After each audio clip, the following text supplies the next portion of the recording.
Congressman Lafayette, thanks for joining us this week. Yep. So before we start, I understand we have a little bit of housekeeping here.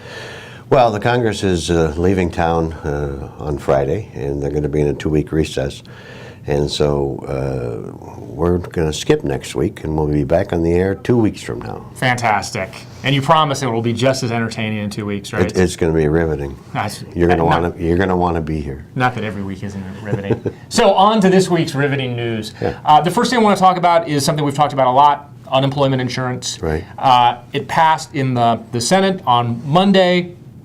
What's its future in the House, if any? Well, not very good. I mean, it barely limped over the finish line in the Senate, and they basically it's 5 months retroactive, and it restores benefits to those who have been unemployed long term. The House has stated the position that they would like to see some job creation and not just unemployment benefits, and I don't think it's going to happen.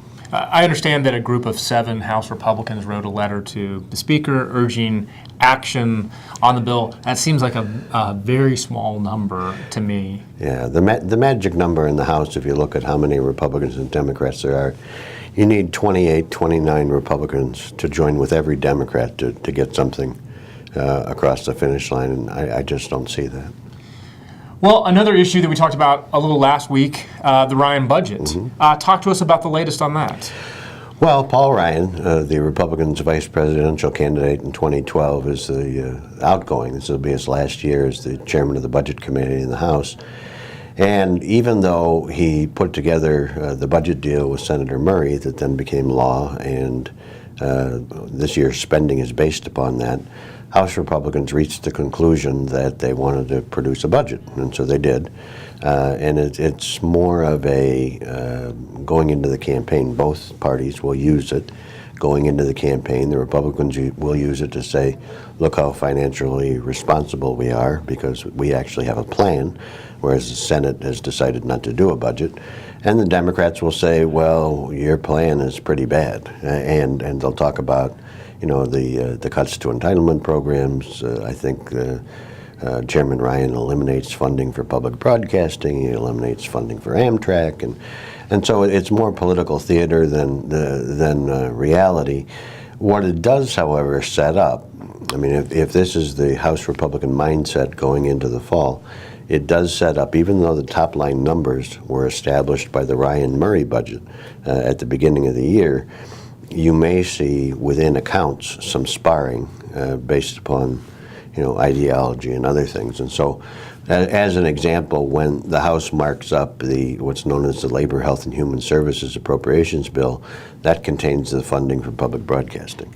And so, even just by way of example, say that bill, the Chairman Kingston of Georgia, has been given $600 billion to allocate, under the baseline of the budget. How that $600 billion is allocated will be the function of the Appropriations Committee. And if Republicans want to target certain accounts or make reductions or plus-ups, that's where that'll occur. And so it does have some significance, but like the president's budget that we talked about a little while ago, it's not going to become the budget of the country. But it does, it is something that now Republicans can go forth and Democrats can go forth and say, if you put us in charge, this is what we will do or this is what we won't do. Last thing I wanted to ask you. It seems like we've gotten to the point, and we get to this point in election years, where the real work is kind of starting to go by the wayside, and we're starting to see people really more about political posturing for November. Are there a couple of things that you think that this Congress can get done before November, or are we really into the kind of electoral silly season? Yeah, I mean, there's a glimmer of hope on a couple of important issues, and one example that we've talked about before is in the transportation arena.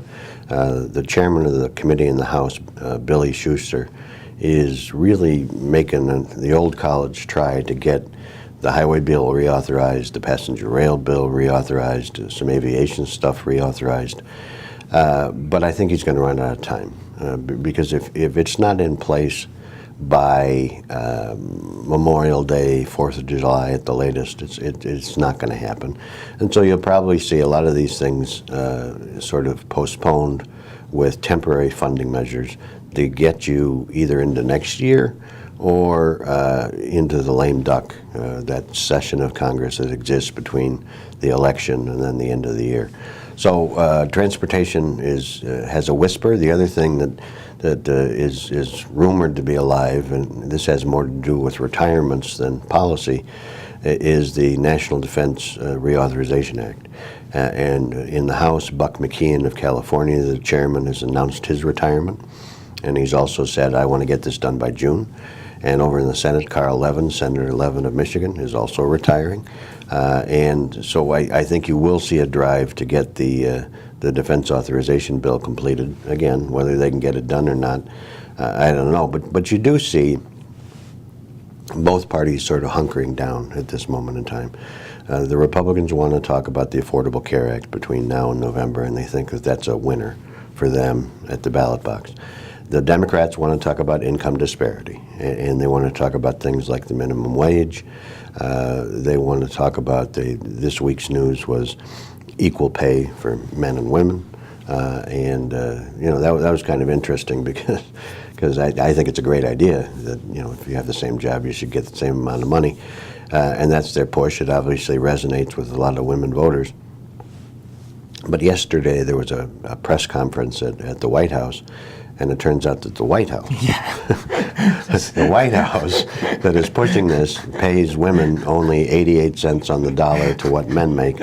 And Jay Carney, who's a great spokesman for President Obama, said, well, we're higher than the national average. This seems like one of those things you might want to shake out before. Maybe you should have given the women at the White House a raise before you got on this. But anyway, so those are the issues going into November, and both parties really don't want any other sort of messages to get in there, to get in the way of their main messages, because they're convinced that their message is a winner in November, and we'll have to see. What about extenders? Do you think extenders is one of those things that gets done, or does it get further kicked down the road here? Yeah, I'm glad you brought that up, because as we've talked about, there are 55 tax extenders that have or will expire.